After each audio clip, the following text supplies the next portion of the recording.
এখানে বলেছে ওয়ানের একটা কাল্পনিক ঘনমূল ওমেগা, আর আর্গুমেন্ট অফ আই ওমেগা আর argument of i omega square সেটার মান বের করতে বলেছে। মানে আমাদের চেয়েছে argument of i omega plus argument of i omega square.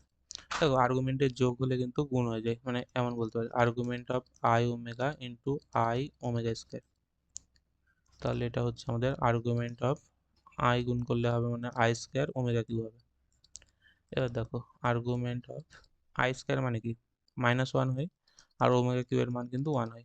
মানে আমাদের বের করতে হবে আর্গুমেন্ট অফ -1। তাহলে আর্গুমেন্ট অফ -1 কি হবে, ছবিটা বলতে পারো। দেখো আর্গুমেন্ট অফ -1 মানে কি রিয়েল পার্টে মানে এমন আছে পয়েন্টটা -1 প্লাস আই ইন্টু জিরো, মানে পয়েন্টটা কেমন হবে, মানে পয়েন্ট হবে আমাদের -1, 0, মানে আমাদের এমন একটা পয়েন্ট হবে -1, 0। তাহলে এই পয়েন্টটা পেতে গেলে আমরা এক্সটাকে ধনাত্মক দিকের সঙ্গে আসি, এটা কত হবে পাই হবে। তাহলে এটা হবে আমাদের পাই। তাহলে আর্গুমেন্টের মান হচ্ছে আমাদের পাই, মানে অপশান সি হবে কারেক্ট।